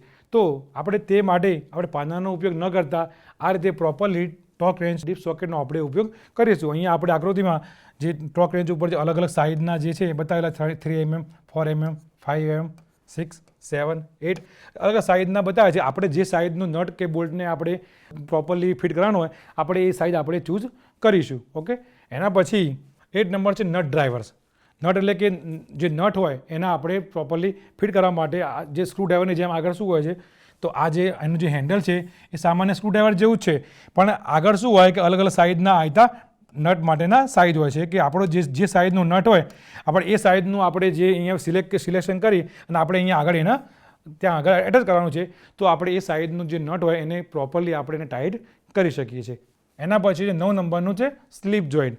તો ધ્યાનથી તમે આકૃતિ જુઓ, તમને આ કટર જેવું અથવા તો પકડ જેવું લાગે છે, પણ જનરલી આનો ઉપયોગ શું થાય છે કે કોન્ડ્યુઇટ પાઇપ હોય અથવા તો જે નટ હોય, બોલ્ટ હોય એ અથવા તો જે સોલર કેબલ છે કે જે એસી કેબલ છે એ જનરલી એને વાળવા માટે કે બેન્ડ કરવા માટે અથવા તો વાયરને ખેંચવા માટે અથવા તો જે સોલર પેનલને થોડો બેન્ડ આપવો હોય તો બેન્ડ આપવા માટે જનરલી આપણે આ જે સ્લીપ જોઈન્ટ પ્લાયરનો આપણે ઉપયોગ કરીએ છીએ. જનરલી આ પ્લાયર એ કોમ્બિનેશન પ્લાયર કરતાં થોડું અલગ છે અને ઉપયોગ સામાન્ય બી અલગ છે કે કોમ્બિનેશન પ્લાયરનો ઉપયોગ ખાલી આપણે છોલવા માટે જ કરીએ છીએ કે વાયરને કાપવા માટે કરીએ છીએ, પણ આ જે સ્લીપ જે જોઈન્ટ પ્લાયર છે એમાં શું હોય છે કે આપણે જે નટ અને બોલ્ટ એને પણ આપણે બેન્ડ કરી શકીએ છીએ. હવે જોઈએ મેજર ટેપ.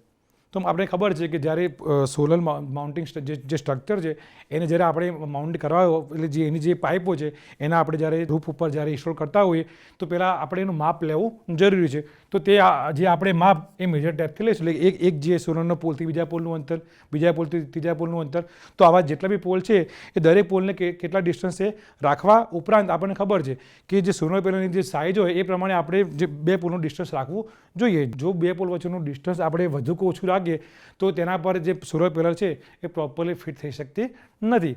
એટલે માટે આપણે જે સોલર પેનલને ફિટ કરતાં પહેલાં એના જે પોલ છે એના વચ્ચેનું જે ડિસ્ટન્સ છે એ મેજર આપણે પ્રોપર માપવું પડે. તો તેના માટે આપણે જનરલી મેજર ટેપનો આપણે ઉપયોગ કરીએ છીએ. ઓકે, એના પછી છે ચોકિંગ ગન.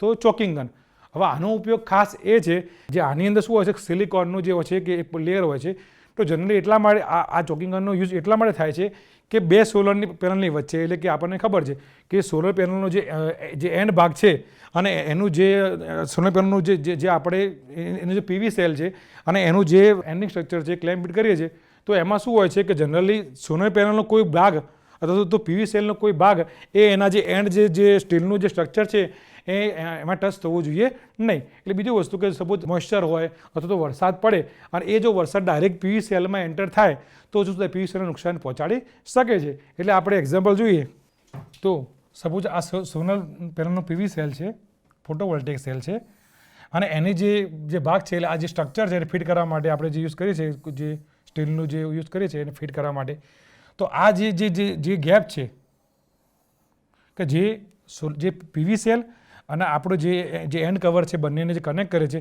તો તે ગેપની અંદર આપણે સિલિકોનનું જે એનિમલનું આપણે આવરણ ચડાવવું પડે, કોટિંગ કરવું પડે, કે જેથી જ્યારે ભેજવાળા વાતાવરણમાં અથવા તો વરસાદ પડે તો જે મોઇશ્ચર છે એ અંદર પીવી સેલમાં એન્ટર થઈ શકે નહીં અને સોલર પેનલને ડેમેજ કરી શકે નહીં. તો આ જે છે એ ખૂબ જ મહત્ત્વનું વસ્તુ છે. તો આપણે આ ચોકિંગ ગન વિશે જોયું. તો જનરલી આ સાઇડની હોય છે અને એની અંદર જે સિલિકોનનું એનિમલ એ રાખેલું હોય છે અને આપણે જે સોલર જે પીવી સેલ છે એને પ્રોટેક્શન માટે આપણે જે એનું ઉપર લગાવીએ છીએ. આ ખૂબ જ મહત્ત્વનું છે. એના પછી જોઈએ આપણે ફ્યુઝ પુલર્સ.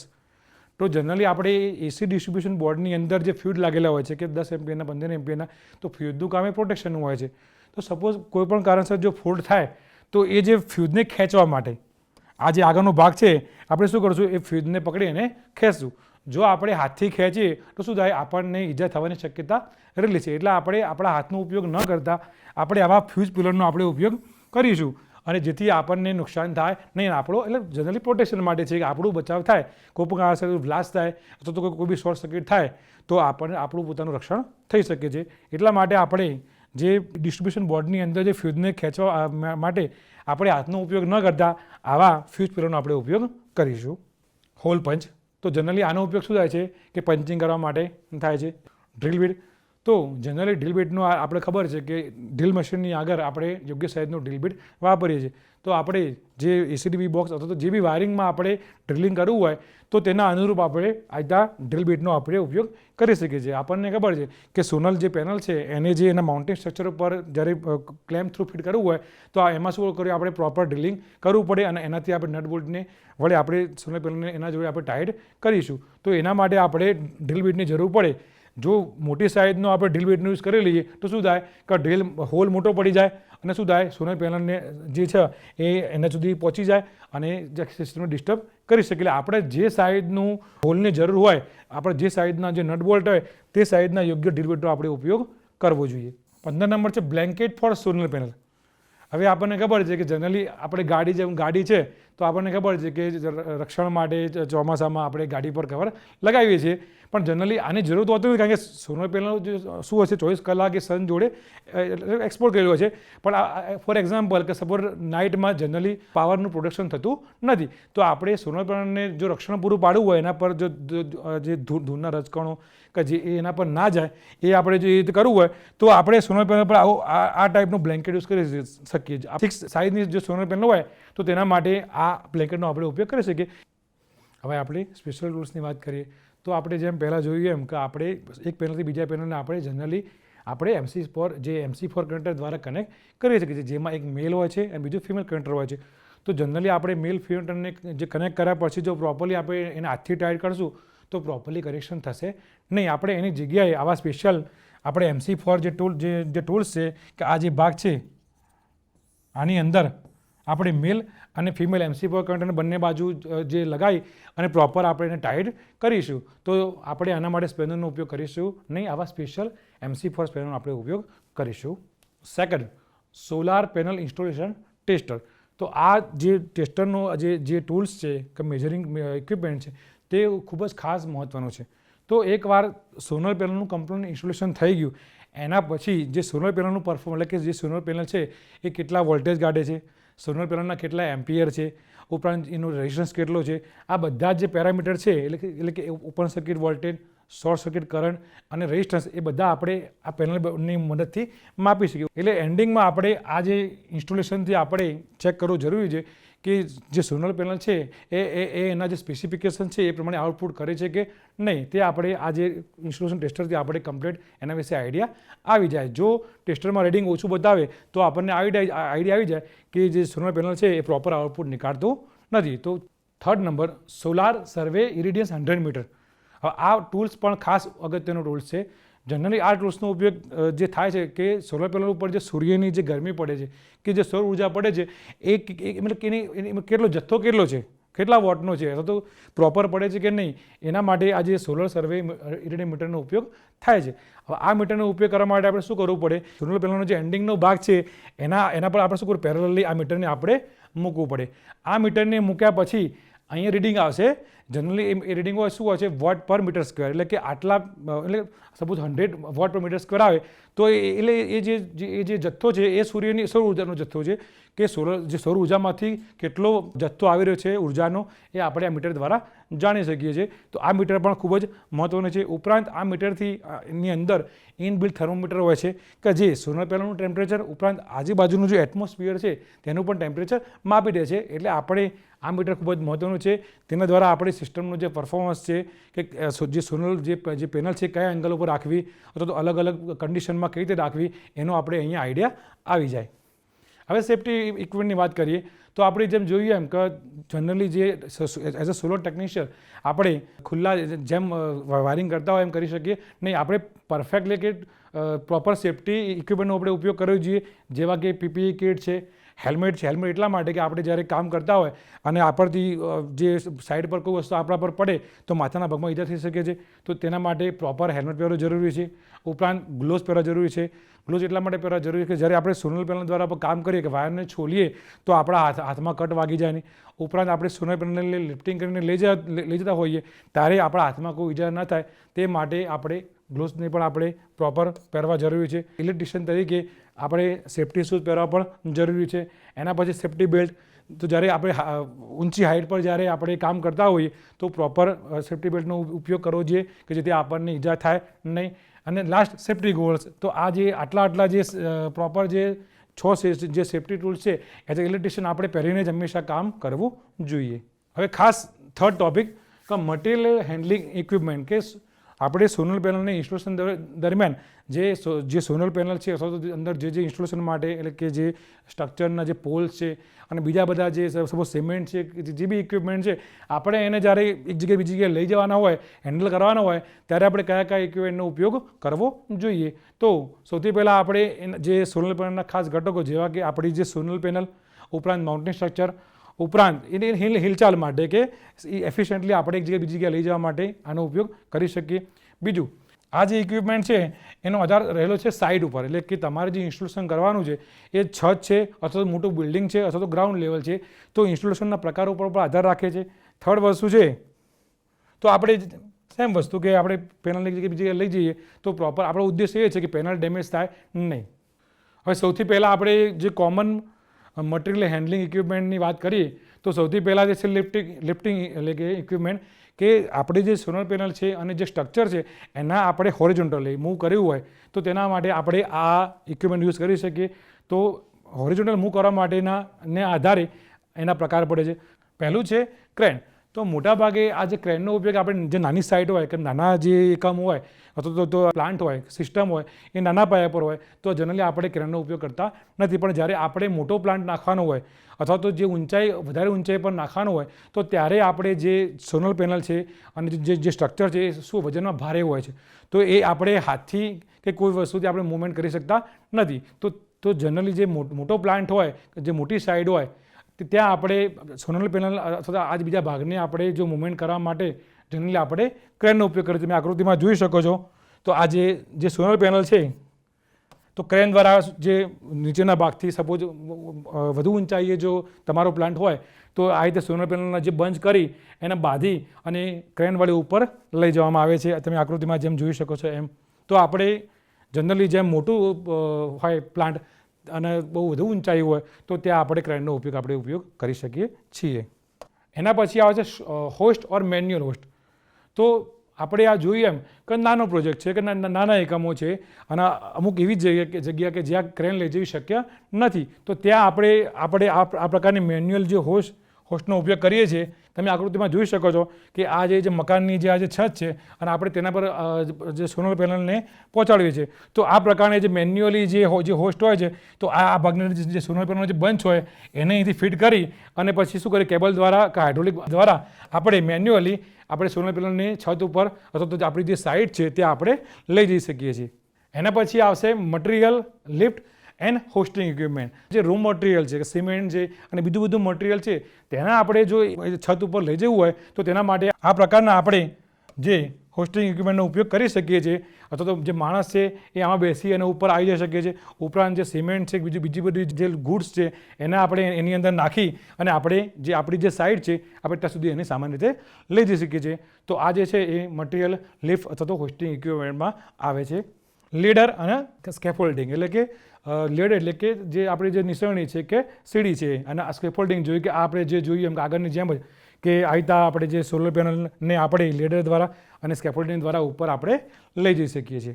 હવે મિત્રો ખાસ ફોર હોરિઝોનલ મૂવમેન્ટ આપણે જે આગળના જોયા કે ક્રેન છે, પછી આપણે હોસ્ટ જોયા, જે આગળના જે ચાર જે જોયા ઇક્વિપમેન્ટ, એ જનરલી જે આપણું જે સોલર પેનલ છે, આપણા જે માઉન્ટેન સ્ટ્રક્ચર છે અને આપણું જે આ જે ગુડ્સ છે એને જનરલી એટલે કે સીધી દિશામાં આપણે મૂવમેન્ટ કરાવી હોય તો આપણે તેનો ઉપયોગ કરીએ છીએ. પહેલાં આપણે જોયું વર્ટિકલ જોયું, હવે આપણે હોરિઝોન્ટલ એટલે કે હોરિઝોન્ટલ મૂવમેન્ટ કરાવી હોય તો આપણે આનો આપણે ઉપયોગ કરીશું. પહેલું છે ફોર્કલિફ્ટ, એટલે કે આ ફોર્કલિફ્ટ આ ટાઈપની ટ્રોલી હોય છે, એટલે કે જનરલી જે ઇન્સ્ટોલેશન જ્યાં સોલર પેનલ બનતી હોય છે એને શું ટ્રક દ્વારા એ સાઇટ પર લાવવામાં આવે છે અને આ જે ટ્રોલી દ્વારા એમાંથી એને નીકળવામાં આવે છે. તો જનરલી સોલર પેનલના ટ્રાન્સપોર્ટેશન માટે અને એની હોરિઝોન્ટલ મૂવમેન્ટ માટે આપણે આ પ્રકારની ફોર્કલિફ્ટનો આપણે ઉપયોગ કરીએ છીએ. Next, palette jacks and trucks. તો આ પણ એક ટ્રાન્સપોર્ટેશનનું એક ઇક્વિપમેન્ટ છે. તો પેલેટ એટલે કે આ ટાઈપનું જે હોય છે એ પેલેટ જેક્સ હોય છે અને આ ટાઈપના ટ્રક્સ હોય છે. તો આપણને ખબર છે કે સોલર પેનલના આપણે એક જગ્યાએ બીજી જગ્યાએ આપણે એનું જો પરિવહન કરવું હોય તો આપણે આ પ્રકારના ટ્રકનો આપણે ઉપયોગ કરીએ છીએ. નાના પાયા પર અને મોટા પાયા પર આપણે મોટા ટ્રકનો પણ આપણે ઉપયોગ કરીએ છીએ. પણ આ જે ઉપયોગ છે, એકવાર જે સોલર પેનલ છે એ છત પર પહોંચી ગઈ, એના પછી જે સોલર પેનલનો જે બંચ હોય છે એના આપણે એ જગ્યાએ બીજી જગ્યાએ જો મૂવમેન્ટ કરાવવું હોય હોરિઝોન્ટલ, તો આ પ્રકારનું હાઇડ્રોલિક પેલેટ જેક્સનો ઉપયોગ થાય છે કે જેના આપણે શું કરીએ છીએ કે આ જે જેક્સ ઉપર આપણે સોલર પેનલને મૂકી અને પછી આ પાછળની બાજુથી આપણે એને ઉચકી શકીએ છીએ. એટલે આપણે ઓછા આપણે ઇફોર્ટ નાખીને ઇઝી રીતે આપણે એને ઉચકી શકીએ છીએ. જનરલી હાઇડ્રોલિક ટાઈપનું હોય છે અને આના પછી આપણે ટ્રકનો પણ આપણે આ રીતે ટ્રાન્સપોર્ટેશન માટે પણ એનો ઉપયોગ આપણે કરીએ છીએ. Third number, platform trucks and carts. તો આ પણ સેમ વસ્તુ. આપણે આગળ જે પેલેટ જેક જોયા તો એમાં આમાં ફરક એટલો છે કે પેલેટ જેકમાં શું હોય છે, હાઇડ્રોલિક હોય છે કે આપણે ઓછો ઇફોર્ટ નાખી અને બંચમાં આપણે સોલર પેનલને આપણે ઉચકી શકીએ છીએ. જ્યારે આમાં કેવું હોય છે, આપણે મેન્યુઅલી આપણે જાતે તાકાત કરવાની હોય છે. એટલે આપણે પહેલાં જે પેલેટ જેક જેટલી સોલર પેનલ એકી સાથે ઉચકી શકતા નથી, પણ 4-5 સોલર પેનલ આને પર રાખી અથવા તો જે આપણું જે ગુડ્સ મટીરિયલ છે આના પર રાખી અને આપણે સાઈડ પર એને આપણે મેન્યુઅલી આપણે એને લઈ જઈ શકીએ છીએ, આપણે એને ટ્રાન્સપોર્ટેશન કરી શકીએ છીએ. Specialized panel clamp and lifting device. તો મિત્રો આપણને ખબર છે કે સોલર પેનલને આપણે માઉન્ટિંગ સ્ટ્રક્ચર પર આપણે ફિટ કરવું હોય તો સાદી રીતે ફિટ કરી શકીએ નહીં. આ જે સ્પેશિયલાઇઝ જે ક્લેમ્પ છે આ ટાઈપના, તો જનરલી શું હોય છે કે જે સોલર પેનલનો જે એન્ડ ભાગ હોય છે એને આપણે શું કરીએ છીએ, ક્લેમ્પની અંદર ઇન્સર્ટ કરીએ છીએ અને પછી આપણે આના વડે આ જે હોલ્સ છે એના વડે આપણે શું કરીએ છીએ, આ જે સોલર પેનલના સ્ટ્રક્ચરને આપણે જે માઉન્ટિંગ જે પોલ છે કે માઉન્ટિંગ સ્ટ્રક્ચર એના પર આપણે સ્ક્રૂ વડે આપણે એને પ્રોપરલી ટાઈટ કરીએ છીએ. તો આપણે જોયું કે સોલર પેનલને ડાયરેક્ટ માઉન્ટિંગ સ્ટ્રક્ચર ઉપર આપણે ફિટ કરી શકતા નથી. તેના માટે આ ટાઈપના સ્પેશિયલ ટાઈપના ક્લેમ્પની જરૂર પડે. કન્વેયર. તો મેં તમને કીધું એમ કે મોટા જે ઔદ્યોગિક એકમો હોય છે કે જે હોય છે એકમો, તો એમાં આપણે શું હોય છે કે એનું ડિસ્ટન્સ નક્કી હોય છે. તો સામાન્ય રીતે આ જે કન્વેયર બેલ્ટ છે એ નાની સાઇડ માટે ઉપયોગમાં લેવાતા નથી. પણ જો સપોઝ કોઈ મોટો પ્લાન્ટ હોય, એટલે કે 1 ગીગાવોટનો 2 ગીગાવોટનો એક્ઝામ્પલ છે કે પછી 1200 વોટનો, આવું મોટા પાયા પર જો પ્લાન્ટ હોય અને તેમાં આપણે જો એનું ટ્રાન્સપોર્ટેશન કરવું હોય તો સામાન્ય રીતે આપણે શું કરીએ છીએ, આ ટાઈપના કન્વેયર બેલ્ટનો આપણે ઉપયોગ કરીએ છીએ. ત્યાં આગળ આ કન્વેયર બેલ્ટ આપણે નાની સિસ્ટમ માટે આપણે ઉપયોગમાં લેવાતા નથી. હવે specialise handling and safety consideration. તો મેં તમને કીધું એમ કે આ જે બી જે મટીરિયલ હેન્ડલિંગ ઇક્વિપમેન્ટ છે એનો મુખ્ય ઉદ્દેશ્ય એ છે કે જે સાઇટ પરથી, એટલે તો જે કંપનીમાંથી જ્યારે ટ્રકની અંદર જ્યારે જે લાદવામાં આવે અને આપણી સાઇટ પર પહોંચે, આપણી સાઇટ પર પહોંચ્યા પછી આપણું જે બી જે સાઇટ છે એ જો ધાબા ઉપર છે, ઊંચી જગ્યાએ છે, તો ત્યાં સુધી આપણે એને સેફ્ટી રીતે સોલર પેનલને પહોંચાડી હોય તો આપણે આગળ જે ઇક્વિપમેન્ટ જોયા એ આનો આપણે ઉપયોગ કરી શકીએ. કારણ કે જો એને પ્રોપરલી આપણે હેન્ડલિંગ ના કરીએ તો સોલર પેનલ ડેમેજ થઈ શકે છે અને આપણને નુકસાન થઈ શકે છે. ઓકે, તો સિમ્પલ ટેકનિક છે કે સોલર પેનલને હંમેશા એક માણસ આવી રીતે ખભે ઉચકીને લઈ જવી જોઈએ નહીં. મિનિમમ જે 2 માણસ છે એ 2 માણસ પ્રોપરલી સોલર પેનલને આ રીતે હાથથી પકડી, આકૃતિમાં તમે જોઈ શકો છો, તમે જોઈ શકો આકૃતિમાં કે આ જે સોલર પેનલ છે એને પકડવા માટે સામાન્ય રીતે મિનિમમ 2 માણસની જરૂર પડે છે અને બંને માણસ એ પ્રોપરલી આ રીતે હાથથી પકડી અને એક જગ્યાએ બીજી જગ્યાએ એને ટ્રાન્સપોર્ટેશન કરી શકે છે. સિંગલ માણસ દ્વારા આનું ટ્રાન્સપોર્ટેશન કરવું જોઈએ નહીં, કારણ કે આપણો મેઇન ઉદ્દેશ્ય એ છે, હેતુ એ છે કે સોલર પેનલ ડેમેજ થવી જોઈએ નહીં. જો સોલર પેનલ જો ડેમેજ થાય તો આપણો જે ખર્ચો છે, સિસ્ટમનો જે ઓવરઓલ જે કોસ્ટ છે એ વધી શકે છે. કે આપણે આજે શું શીખ્યા, તો જે ડીસી કેબલ છે એના વિશે માહિતી મળી કે કેટલી સાઈઝનો વાપરવો જોઈએ, તેની લંબાઈ કેટલી રાખવી જોઈએ. એના પછી આપણે એસી કેબલની માહિતી મેળવી. એના પછી આપણે જે અર્થિંગ છે કે અર્થિંગ કેવી રીતે કરવું જોઈએ, એમાં કયો વાયર યુઝ થાય છે અને પ્રોપર કેવી રીતે અર્થિંગ કરવું જોઈએ એના વિશે આપણે માહિતી મેળવ્યા. એના પછીનો ટોપિક છે કે વાયરિંગ ટૂલ્સ, કે જે સોલર પેનલનું જે વાયરિંગ દરમિયાન કયા જે વાયરિંગ ટૂલ્સ વાપરવા જોઈએ એની પણ આપણે માહિતી મેળવી. એના પછી આપણે જે સામાન્ય જે ઇન્સ્ટોલેશન જે ટૂલ્સ છે આપણે એની માહિતી મળી. એના પછી આપણે જે સેફ્ટી ઇક્વિપમેન્ટ છે કે જ્યારે આપણે કામ કરીએ ત્યારે કયા જે પ્રોટેક્ટિંગ ઇક્વિપમેન્ટ આપણે પહેરવા જોઈએ એઝ એ ટેકનિશિયન, આપણે એની માહિતી મળી. એના પછી આપણે જે મટીરિયલને આપણે એક જગ્યાએ બીજી જગ્યાએ એટલે કે હેન્ડલિંગ કરવા માટે કયા ઇક્વિપમેન્ટનો યુઝ કરવો જોઈએ, એટલે કે ટ્રક્સ છે કે હોઇસ્ટ છે કે આપણે જે અલગ અલગ જે ઇક્વિપમેન્ટ છે આપણે એની માહિતી મેળવીએ. તો મિત્રો આપણે જો આ પ્રમાણે પ્રોપર જે ઇક્વિપમેન્ટ કે ટૂલ્સનો આપણે ઉપયોગ કરીએ તો આપણો જે ખર્ચ છે કે જે સોલર પેનલ ડેમેજ થાય નહીં અને પ્રોપરલી ઇઝીલી અને સેફલી આપણું જે સોલર પેનલ છે એ સાઇટ સુધી પહોંચી જાય. હવે આપણે જે ટોપિક રિલેટેડ સામાન્ય ક્વેશ્ચનની જો આપણે ચર્ચા કરીએ તો પહેલો ક્વેશ્ચન છે કે વાયર જોડે જે લગનું જે ક્રિમ્પિંગ છે એ સિમ્પલ ક્રિમ્પિંગ ટૂલથી કરવું જોઈએ કે પછી MC4 ક્રિમ્પિંગથી કરવું જોઈએ.